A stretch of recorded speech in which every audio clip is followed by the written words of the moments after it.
gente não é problema, a gente escuta muito, né? Não é a gente a solução. A grande questão é como a gente consegue fazer com que essas pessoas estejam alinhadas ao propósito do nosso negócio e a partir daí, se a gente tem gente alinhada para o nosso propósito, eles vão se orgulhar de ali estar, consequentemente tu vai atrair melhores pessoas.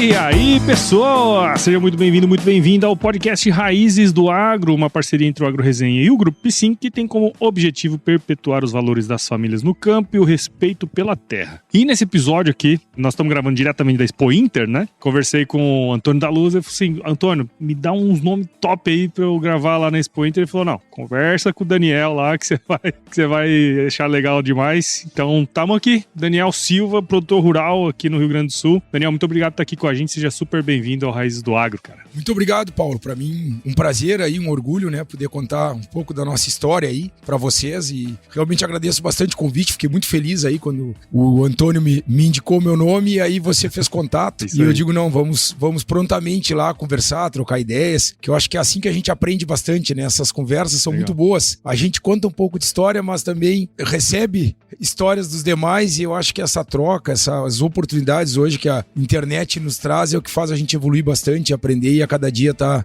evoluindo mais nos nossos negócios e também como ser humano. Sem dúvida, sem dúvida. Não, e é legal esse aspecto das feiras, né? Porque você vai se conectando com a turma e tal, e aí, pô, já tenho conexão com o Antônio, e ele falou, não, vai lá. Isso eu acho que é um negócio super legal também do agro, né? Se a gente for parar pra analisar como a gente consegue se conectar fácil, né? Quando o assunto é legal, a gente se conecta legal, né, cara? Exatamente. Eu acho que é assim que a gente se conecta às pessoas, né? Quando os propósitos são parecidos, né? É isso aí. E já de antemão eu queria agradecer vocês aí, agradecer a Piscin por estar presente na nossa Expo Inter. Essa é uma Expo Inter que talvez vai ficar para a história, porque a Expo Inter da reconstrução, né, esse parque há 90 dias atrás estava completamente embaixo d'água e a partir de um esforço aí do governo do estado, das entidades e com o apoio das empresas, nós estamos fazendo uma baita de uma Expo Inter. Então, é uma Expo Inter que a gente não tem que olhar para ela como uma Expo Inter de negócios, mas como uma Expo Inter da reconstrução. E aí entra um pouco o que tu falou, né? Sim. O networking, a troca de ideias, as conversas. Essa feira aqui emprega muita gente de trabalhos temporários, né? Que foram duramente afetados pelas enchentes. E assim, eu acho que a gente tem que ficar muito orgulhoso como gaúcho e muito agradecido das empresas de fora daqui e pessoas como você se deslocarem. Nós estamos com um problema logístico, mas estarem aqui conosco para apoiarem essa Expo Inter, que com certeza, ao longo dos anos, nós vamos olhar para trás e dizer, essa foi a melhor Expo Inter que nós tivemos, que foi a Expo Inter da nossa reconstrução. Vai ficar na história mesmo. Até para chegar tá difícil, né, cara? Até para chegar tá difícil, é verdade. Mas não, cara, não tinha como não acontecer, né? Acho que diante de tudo que a gente viu de longe, a gente viu de longe acompanhando de perto, né? Porque hoje em dia a gente consegue fazer isso, mas até perguntei pro pessoal, e aí, vai rolar mesmo e tal? Eu falei, não, nós vamos. Eu falei, ó, então conta comigo que nós estamos lá, né, cara? Acho que esse é o espírito também, né? De como a gente se ajuda dentro desse processo. Como você falou, porra, tem um monte de empregos temporários aí, os próprios hotéis, né, que recebem as pessoas. Então isso aí movimenta a economia, ajuda também, né? De certa maneira, né, cara? Com certeza. Legal. Faz toda a diferença. Bom, Daniel, pra gente começar então essa resenha nossa aqui, conta um pouquinho das suas raízes aí no agro, um pouco de você, cara. Bom, eu nasci em Jaguarão, interior do Rio Grande do Sul, na verdade, fronteira com o Uruguai. Eu brinco que é a antepenúltima cidade do Brasil, porque nós temos lá o Chuí, que todo mundo conhece, Santa Vitória do Palmar, e do outro lado da Lagoa, Jaguarão. Então nós somos a terceira ou a antepenúltima, né? Aí depende qual é a visão que nós vamos ter. Se vier de baixo pra cima, é terceira. Né? É terceira. Então eu nasci na fronteira com o Uruguai, é uma família ligada ao agronegócio, desde os meus avós, bisavós, família sempre muito ligada lá nos primórdios à pecuária e depois a plantio de arroz irrigado. Então, família que com certeza foi uma das pioneiras lá no plantio do arroz irrigado na nossa região. Ali me criei, sempre indo pra fazenda com meu pai é veterinário, meu tio é agrônomo, eles dividiam mais ou menos, meu pai na pecuária, meu tio na agricultura, e assim foi minha vida ali, em torno daquela vida no campo aí, que eu acho que toda pessoa que pode passar por isso, hoje eu tento fazer com meus filhos que moram na capital, é muito bom, né?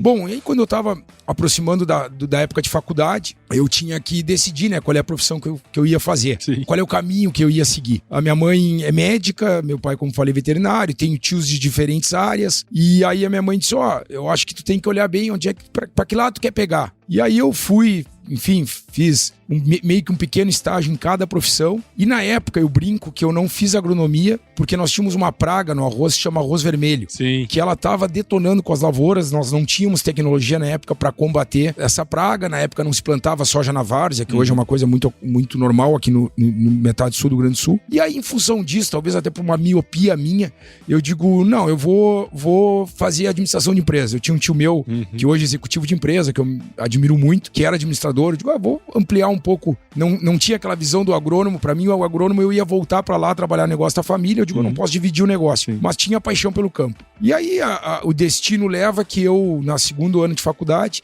por uma proximidade da minha família com uma das indústrias de máquina ali, a Aqua, a Massey Ferguson, eu acabo entrando como estagiário. E ali eu começo uma carreira que eu tinha 19 anos. Comecei como estagiário na área de marketing. Aí tive a oportunidade, graças a uns líderes que eu tinha, de passar 6 meses na matriz da empresa nos Estados Unidos, que me deu uma visão muito legal de mundo, uma visão de negócio. Aí ali eu cresci, estava como analista de mercado, planejamento estratégico, me envolvia em áreas bem legais da empresa. E aí eu acabou tendo uma oportunidade de eu trabalhar na Monsanto. E aí eu fiquei 5 anos na Aqua, passo para a Monsanto. A Monsanto estava implementando o sistema de cobrança de tecnologia pela soja RR, e naquele momento a gente era um pouco mal visto. Nós éramos um time de 11 que estávamos tentando trazer esse negócio, e depois já contando um pouquinho, que eu vou fazer um link lá na frente, é a questão do propósito, né? Ali nós tínhamos um propósito muito maior que a empresa nos trazia, que ela dizia, olha, se a gente conseguir cobrar por essa tecnologia, muitas outras tecnologias virão. Sim. E aquilo era o que nos guiava naquele momento. Então muitas vezes o agricultor via, mas estão nos cobrando por uma semente que a gente já usa, que é salva, e nós dizíamos isso, e realmente hoje me orgulha muito dizer que aconteceu, olhando para trás, a quantidade de tecnologias que veio, e me orgulha ter participado desse primeiro time aí. E ali eu fiquei na Monsanto durante 5 anos, fui executivo, morei em São Paulo, e aí eu tava naquele dilema, né, de caminho eu vou seguir, para que lado eu vou. E a minha esposa tinha um negócio na área da saúde, de aparelhos auditivos. Ela morava em Porto Alegre, eu morava em São Paulo, ficava naquele bate-volta, viajava toda semana, ponte aérea, queria ter filhos, já era casado. E aí eu tinha que tomar uma decisão. Eu abraçava realmente a carreira executiva. A Monsanto é uma empresa que dá muita oportunidade. Ela hoje é da Bayer, né? Mas na época de Monsanto, eu não conheço muito hoje como está o negócio, era uma empresa que realmente nos motivava muito, porque eu tinha 27, 28 anos, já tinha um cargo executivo e não tinha limite, assim, se tu entregasse, se tu te propusesse, tu ia embora. Ia mexendo. E aí eu tava nesse dilema aí e eu acabei decidindo por sair da Monsanto para empreender com a minha esposa. Aí quando eu vim trabalhar com a minha esposa, eu disse, olha, a gente não pode dividir o negócio, eu tô voltando, nós temos que expandir esse negócio. E na época tinha 5 clínicas aqui no Rio Grande do Sul, e eu vim pra gente tomar uma decisão de levar essa empresa para outros lugares. Aí nós fomos pro Rio, depois Santa Catarina, enfim, fomos abrindo lojas até 2023, até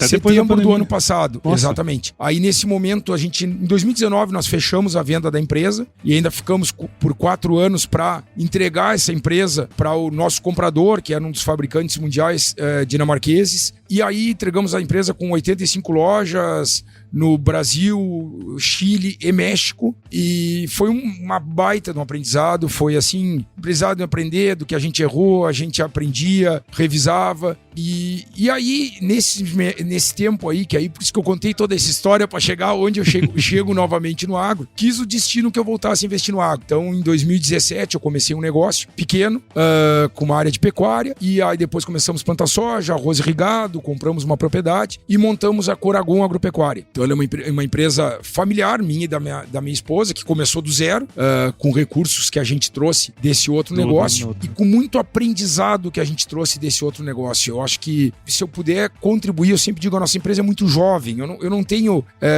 histórico técnico, histórico de lavoura, para me comparar a grandes nomes aí que estão fazendo negócio há 30, 40 anos com muito sucesso, e a gente se inspira neles para evoluir tecnicamente, evoluir na estratégia do nosso negócio. Mas um pouco do que a gente consegue contribuir, eu acho, para o agro é o histórico de gestão. É o histórico de gestão, o histórico de marca. São coisas que acabo sendo convidado para falar, que eu vejo fora do negócio, e eu acho que a gente pode contribuir um pouquinho aí para o nosso agro aí, que é tão importante. Sim, sim. Não, e é legal você falar isso, porque assim, às vezes o caminho natural, você que já gostava e tal, seria para ir para as agrárias, né, cara? Por algum motivo você foi para outra área e tá tudo bem, né? Agora, tem umas coisas interessantes, porque assim, essas experiências fora, né, outros universos, ainda que tenha sido um pouco no agro e tal, e depois né, na área médica, tudo isso dá também subsídio pra você hoje, né, cara? Porque assim, esse olhar pra gestão vem muito desses, sei lá, quantos anos de multinacional e empreendendo, né? Que é uma outra visão se você tivesse continuado na mesma toada que era antes da família, né?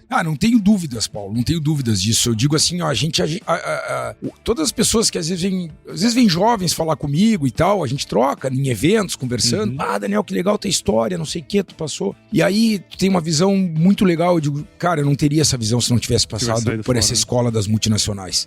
Inclusive pro nosso negócio de aparelhos auditivos, os 10 anos que eu transitei nessas empresas me ajudaram muito. Com certeza. A melhorar o negócio. Porque eu cheguei no negócio de uma empreendedora, a minha esposa, ela é extremamente, embora ela seja fonoaudióloga de formação, tem mestrado, tem doutorado, é tecnicamente boa, ela é uma empreendedora nata. E eu cheguei lá, ela era um negócio do empreendedor. E eu, com a minha escola de multinacional, sim, de como gestão, meus pais dizem, meus pais dizem, Daniel, às vezes a gente discussão até dentro de casa, Daniel, tu foi moldado. E é verdade. Eu com 19 anos comecei a ser moldado. Enquanto meus amigos, muitos ainda estavam só de festa e coisa, não que eu não fizesse também, eu tava lá acordando de madrugada, dormindo pouco e tal, e sendo moldado, tendo um líder, aprendendo sobre propósito, aprendendo sobre gestão de pessoas, aprendendo sobre estratégia. Essas empresas não é por acaso que elas são o que são, né? Elas têm todo uma história, por maiores que sejam. A gente, uma empresa capital aberto, mas ela tem uma história por trás de construção. Ela tem um caminho até chegar lá. Então, no momento que a gente consegue, né, Paulo, enxergar, porque ao mesmo tempo, pelo tamanho que elas têm, elas acabam se burocratizando um pouco. Sim. No momento que tu consegue pegar o sistema e a estratégia delas e trazer para um negócio pequeno que tu não precisa burocratizar tanto, tu voa. Essa é a minha visão, entendeu? Tanto que eu digo, cara, tudo que tu tem que implementar... mas eu sou muito pequeno, eu tenho 2 funcionários. Melhor, é mais fácil. É mais fácil implementar quando tu tem 2, do que quando tu tem 10, do que quando tu tem 100, do que quando tem 1.000 ou quando tem 50 mil. Tudo que tu tiver que mudar depois... E isso eu vivo na prática, coisas que eu tenho que estar mudando. E eu sempre penso nisso. Depois eu vivi na Comunicare isso. Que nós saímos de 20 funcionários para 450. Nossa. Quando estava 450 era muito mais difícil mexer. Muito mais difícil Qualquer movimento é um transatlântico, né? Exatamente. Ali imagina você tem uma empresa de 5 mil, de 10 mil, de 20 mil. Pois é. Então, é isso que eu acredito. Sem dúvida nenhuma, foi uma baita de uma escola. Uma baita de uma escola. Eu me orgulho muito de ter passado por lá. E eu digo assim, ó... acredito na empresa familiar, mas eu acho que todo mundo que puder passar por um negócio fora, passe. Sabe? Passe. É bom tu ter chefe. Sim. É bom tu ter que cumprir. Em casa sempre é diferente. Pode ser até diferente no sentido de tu ser mais cobrado do que deveria. Não quer dizer que tu vai ser menos cobrado. Mas toda vez que tu tem a imparcialidade e na relação pai-filho, tio, ela é uma relação muito mais... É diferente, parcial, né? Claro. Do que uma relação de relacionamento de trabalho puro, né? Sim. E tem outra, né? Tipo assim, eu sempre brinco aqui que é o seguinte: é melhor você errar com o dinheiro dos outros do que com o seu, né? Não, sem dúvida nenhuma. Isso também. Às vezes eles pagam pra te aprender. Eu tinha um chefe que dizia pra nós da Monsanto, dizia, cara, vocês são os caras felizes, porque nós damos uma caminhonete pra você, salário bom, bonificação, plano de saúde, vocês são os caras jovens e ainda vocês fazem cagada e vocês recebem o salário de qualquer maneira. Eu digo, não, mas deixa, a gente vai fazer bastante, vai errar bastante, mas de vez em quando a gente acerta. De vez em quando acerta, é isso aí, cara.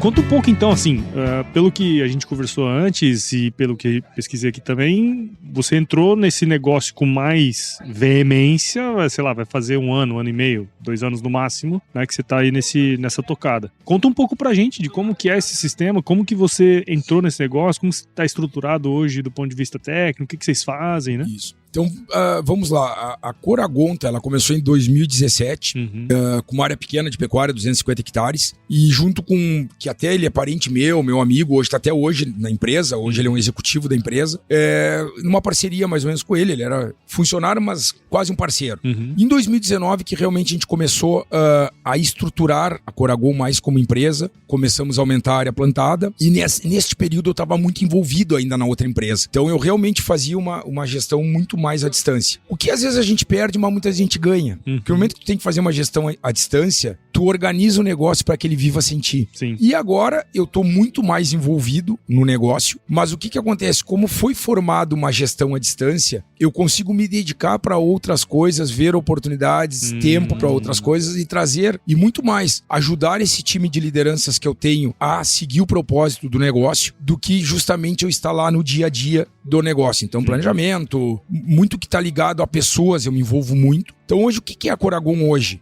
A gente tem uma área de domínio, como eu digo, de mais ou menos 9 mil hectares, tá? A gente tem 1.100 hectares de arroz irrigado, 3 mil hectares de soja, temos soja sequeira e soja irrigada, trabalhamos com mais ou menos 650 hectares de pivô. Para mim, irrigação é uma base no lugar que nós estamos, então nós estamos na metade sul do Rio Grande do Sul e realmente ter irrigação, muitas vezes a pessoa, tu quer plantar mais arroz porque o arroz está num bom momento de preço, né? E não pelo preço, mas o arroz nos traz uma estabilidade de plantio porque ele é irrigado. Assim como a soja, estabilidade de colheita. A soja nos traz uma estabilidade, a soja no pivô, ok, esse ano nós tivemos uma catástrofe, mas foi muito fora. A maioria dos anos a gente perde muito por seca. Nós não podemos construir nosso futuro olhando para a última safra, nós temos que construir nosso futuro olhando para as últimas safras. E se tu olhar, a nossa perda é normalmente por seca. Foi praticamente 3 safras seguidas, né? 3 safras seguidas. E aí a soja irrigada nos ajuda muito. E o restante da área a gente trabalha com pecuária com ciclo completo. Cria, recria e terminação numa integração lavoura-pecuária com as lavouras de soja. Então o gado passa no inverno pelos AZV nas lavouras de soja. E o que a gente acredita muito assim, tá, Paulo? Que eu acho que vem um pouco diferente. Como eu te falei, tecnicamente, eu acho que não é a gente hoje conta, tá, com uma consultoria, que é uma consultoria que nos orgulha muito, a Porteira Dentro, que nos ajuda muito na parte técnica, e nós temos gestores. Então, qual é hoje nossa estrutura, tá? Nós temos um gestor agrônomo que cuida da nossa pecuária, um gestor agrônomo que cuida da nossa agricultura, uma pessoa do administrativo financeiro e uma pessoa que cuida de endomarketing e toda a nossa parte de desenvolvimento de pessoas. Legal. Então, que é uma coisa um pouco nova, assim.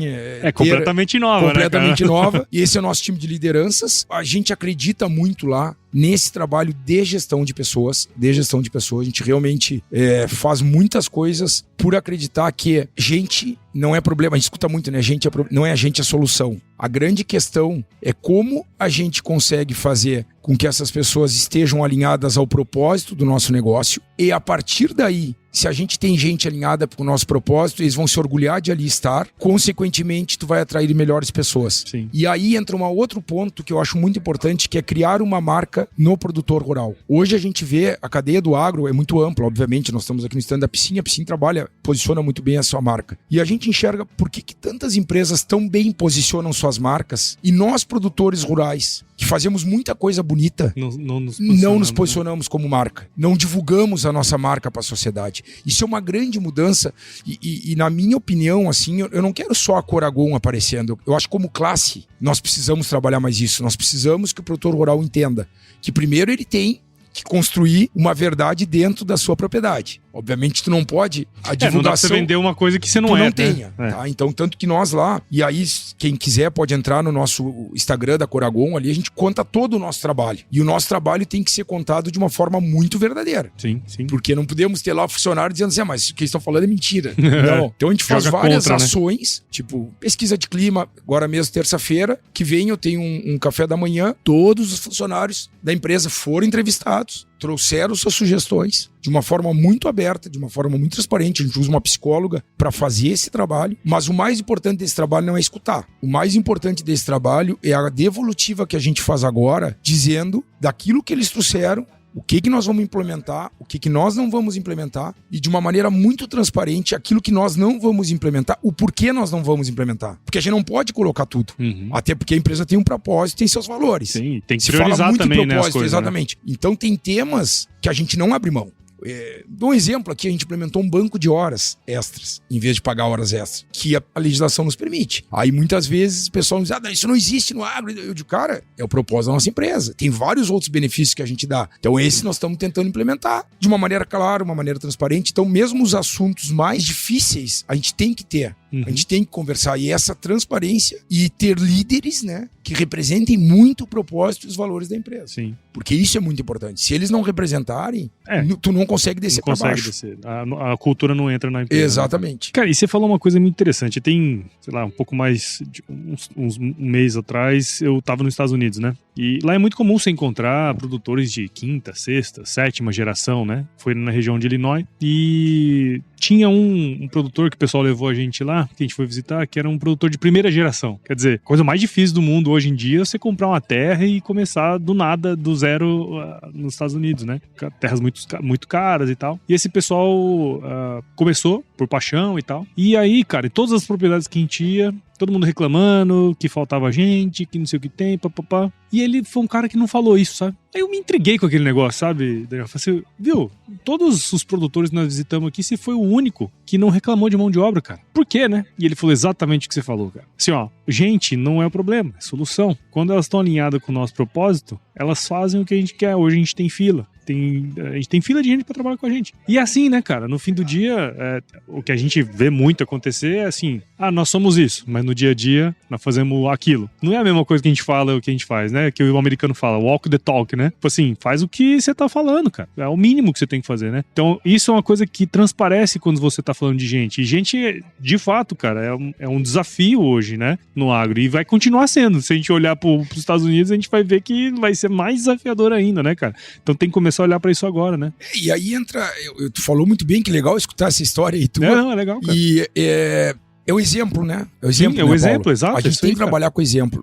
O nosso negócio não é perfeito. Se você for lá nos visitar, nós temos um monte de problema. E tem muita coisa pra melhorar, né? Tem muita coisa pra melhorar. E felizmente tem. A questão é como a gente enfrenta essas questões. Sim. Obviamente, da primeira pesquisa de clima que nós tivemos, que fazem 3 anos até a de hoje, a gente enxerga uma evolução muito grande, porque as pessoas que estão ali são pessoas que se orgulham de estar na nossa empresa. Construíram junto com você, construíram né? juntos e que acreditam. E eu sempre digo assim, não existe a pessoa certa ou a pessoa errada, a empresa certa ou a empresa errada. Existe a pessoa no perfil comportamental para o cargo certo, que é uma coisa que a gente trabalha bastante também, é perfil comportamental, e a pessoa alinhada aos propósitos da empresa. Então, não adianta eu querer ter um gestor ou uma pessoa que ela acredita diferente do que a gente acredita. E não ela tem nada errado. Ela tá perdendo tempo, ela tá você perdendo tá perdendo tempo. Então, o que nós esperemos na Coragon? Primeiro, pessoas que gostem de gente. Escutar as pessoas. Ouvir as histórias. Ter a capacidade de entender o que é bom para as nossas pessoas e claramente ter essas conversas difíceis do que a gente não vai mudar. Ter pessoas que querem organização, nós implementamos o 5S, então tem todo um trabalho de organização que a gente acredita, a gente acha que é base fazer organização bem feita, processo bem feito. Então, eu tenho que ter pessoas que acreditem nisso. Eu tenho que ter líderes que acreditam em desenvolver pessoas. Então, nós queremos ter pessoas mais experientes, óbvio, temos pessoas que vieram de outras empresas super experientes que nos ajudam muito a construir, mas eu preciso ter jovens aprendendo. É assim que eu me renovo, é assim que eu cresço. Nós temos um plano, né, Paulo? Enfim, isso pode demorar um pouco mais ou um pouco menos, de nos espalharmos em diferentes regiões para minimizar clima.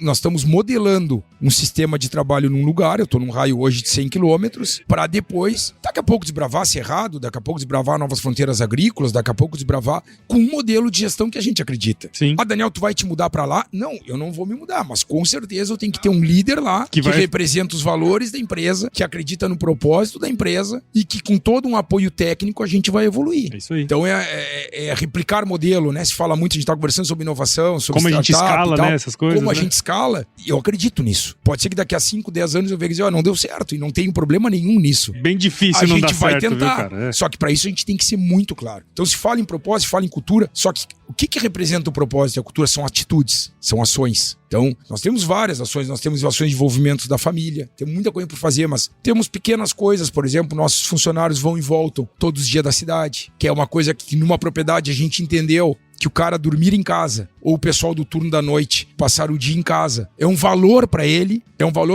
Aí para que nós vamos ficar remando contra a maré? Dizer assim, o pessoal não quer morar no campo. Aí eu pergunto, às vezes não tem como ir e voltar, entendeu? Não tô, sim, toda a regra não tem todo um contexto, exceção, né? Tem todo o contexto, logística, de onde tu está e tal. Mas se tu pode fazer isso, será que tu não vai ter pessoas melhores se tu oportunizar que a pessoa possa passar o dia em casa ou a noite em casa. Ele vai estar mais perto da família. Envolver a família, né? Nós fizemos programa de colheita da família, dia da família na colheita, que em função de toda a gente não conseguiu efetivar o dia, mas estava tudo pronto. Então, safra que vem vai acontecer.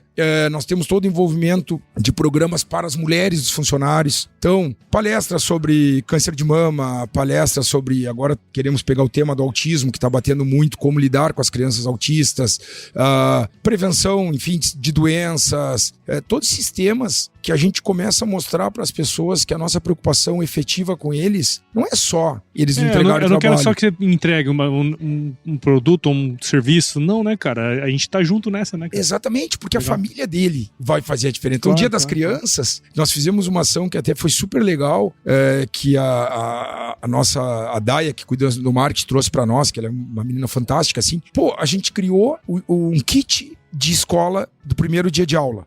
Entregamos o kit. Só que quando nós entregamos o kit, nós fizemos um caderno personalizado da Coragon.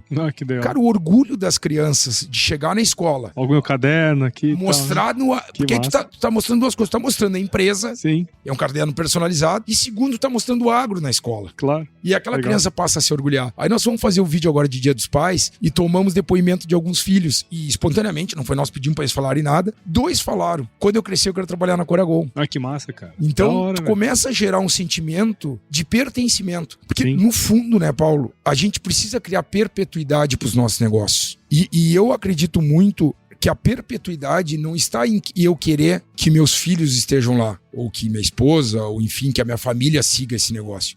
A perpetuidade está em esse negócio estar preparado para ter continuidade. Talvez por eu ter passado por uma venda de uma empresa onde nós não estamos lá, e eu torço que essa empresa vá muito bem e as pessoas estão lá, as pessoas que nós formamos estão fazendo esse negócio andar. Eu acredito na Coragon isso. Se tu perguntar um sonho é ter perpetuidade. Muitas vezes fala, mas a perpetuidade é o teu filho. Não necessariamente. Meu filho vai estar lá se ele quiser e tiver capacidade de estar lá e tiver perfil comportamental para estar lá. Porque senão ele vai estragar o negócio. Bom, o negócio ele arrenda, ele vende, ele faz o que tiver que fazer. Então, e aí esses dias estava numa reunião e o Antônio da Luz até, né, uma apresentação dele, perguntou quem aqui venderia o seu negócio? E a resposta que ele queria ouvir que todo mundo queria ter. E eu fui o que levantei a mão. Ele só podia ser tu. Eu digo, sim. Se para esse negócio perpetuar, eu não tenho mais por que estar nele. Aconteceu no outro negócio a gente viu a entrada da indústria no varejo, a gente viu que a gente ia ficar espremido e vimos que pro negócio seria muito melhor nós sairmos. Obviamente, para nós foi um bom negócio, mas também para o negócio é um bom negócio. E a Coragon é isso aí. A Coragon ela tem que se perpetuar como empresa, não na família do Daniel. É muito interessante ver você falando, né, Daniel? Porque assim, sabendo do seu histórico, dá pra entender certinho, cara, o caminho que você tá tentando traçar, né? Porque assim, qual que é a empresa rural hoje que faz uma pesquisa de clima? Qual que é a empresa rural hoje que tem um departamento de marketing, uma pessoa que vai cuidar disso, né? Cara, isso é muito multinacional, muito empreendedor que conseguiu escalar o negócio e fazer um exit, né? E se você parar... E a fazenda é uma coisa diferente, porque quase ninguém pensa dessa maneira, né? Como que eu estruturo o meu negócio para saber se eu quero continuar com ele ou se faz sentido eu vender, né, cara? Assim, todas as empresas, elas passam por esse momento. E a empresa rural, é difícil a gente pensar dessa maneira, porque sempre tem essa ligação com era do meu avô, do meu bisavô, não sei o que tem, papapá. É uma visão diferente e eu acredito muito que isso é uma visão que cada vez mais vai se tornar comum, né? Não sei se você tem essa visão também. Eu acredito, né, Paulo? E eu acho que assim, como eu sou um cara, até minha esposa mexe. Daniel, às vezes tu trabalha muito mais pelo propósito que pelo dinheiro. E é verdade. Eu me motiva o propósito, o negócio, a paixão das pessoas pelo negócio, a ajudar os outros. É uma coisa que me move.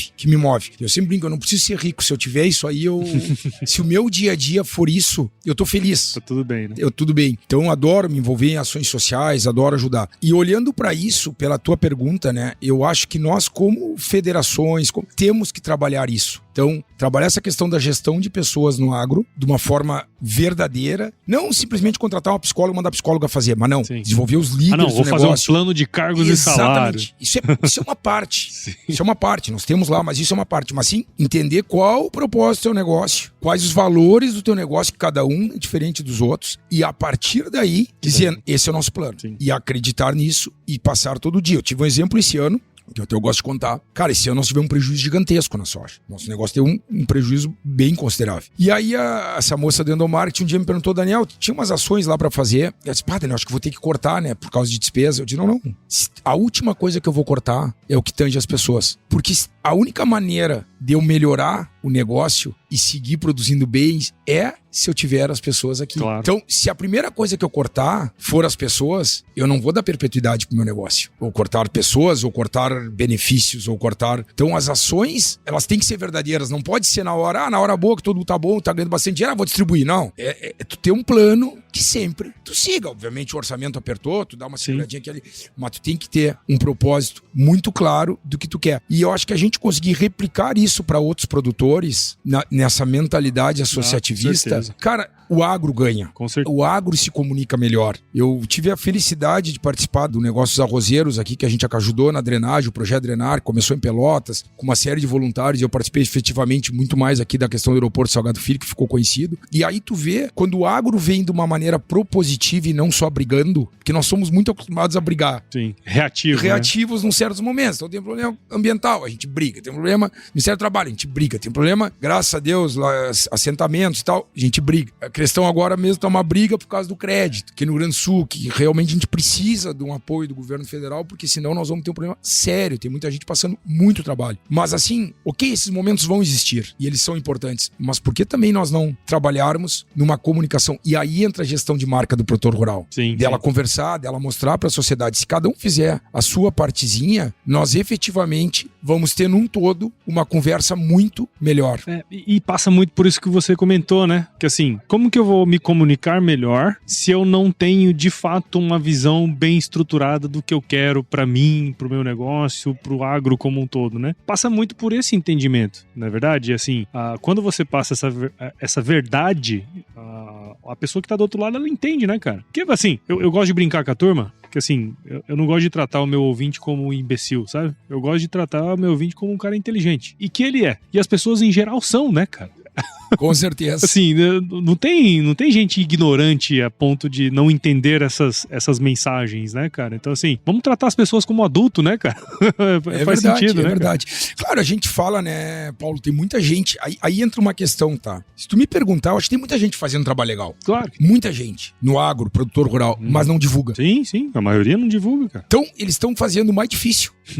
Quer fazer, né? Quer fazer e não estão se preocupando em divulgar. Tem pessoas que não estão nem divulgando, nem fazendo nem divulgando. Então nós temos diferentes públicos, mas acreditam que podem fazer. E tem gente que não tá fazendo e tá divulgando. E tem gente que não tá fazendo e não tá divulgando, que eu acho que é o menor. E tem o público que não acredita. Sim. Infelizmente, os que não acreditam, muitos vão ficar pelo caminho. Sim. Que a gente sabe que gente não é problema, gente é solução. A questão é como tu encara tratar de gente. Gente gosta de ser tratado como gente. Escutado, envolvido.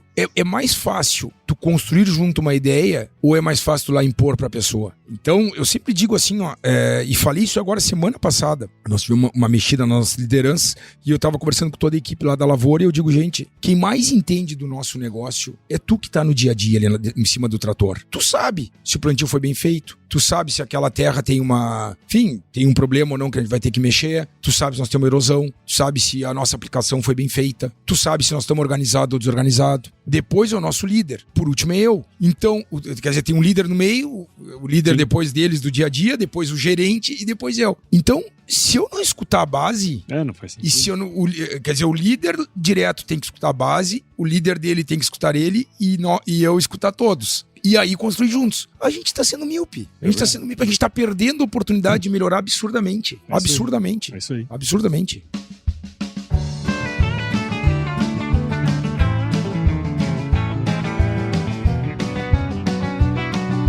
Cara, que bate-papo legal, hein, Daniel? Poderia ficar aqui horas, né, cara, conversando sobre isso aqui, né? Essa questão da marca mesmo é algo que me chama bastante atenção e tem muita coisa legal sendo feita, né, cara? E acho que vocês têm um papel importante, né, cara? Os produtores, de uma maneira geral, têm um papel importante nisso aí, porque eu conversava aqui recentemente com uma outra pessoa que, cara, todas principais boas práticas agrícolas e pecuárias que existem no mundo, nós fazemos, cara. Exatamente. Assim, fazemos e não foi porque alguém falou, não, vocês têm que fazer. Não, cara, alguém viu, achou que ele era bacana, testou, deu certo, falou pro outro, o negócio foi crescendo e tamo aí, né, cara?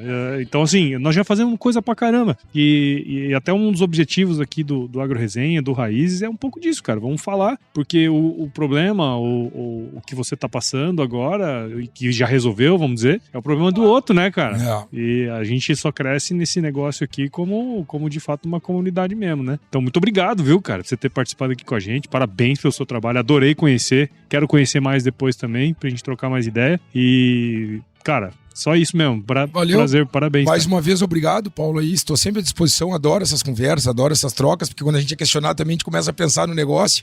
E muito obrigado, mais uma vez. Parabéns por estar aqui conosco na Expo Inter. Para nós, o povo gaúcho agradece aí todo o apoio que estamos recebendo de fora, da Piscin também de estar aqui. Então, muito obrigado mesmo. Imagina, cara. E conta pra gente, então. Você já falou aí mais ou menos. Pra quem quiser seguir o trabalho de vocês aí, como que a gente pode fazer, cara? A gente tem o Instagram da Coragon Agropecuária, tá?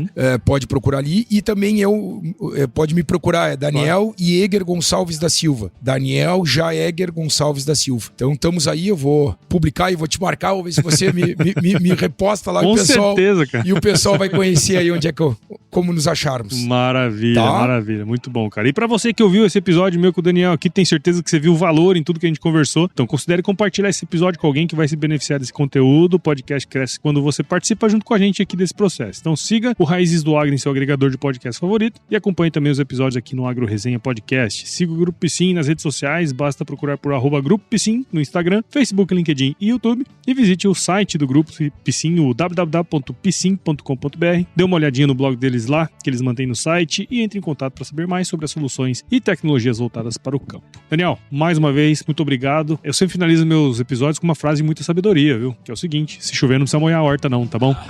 Boa, muito boa. Valeu.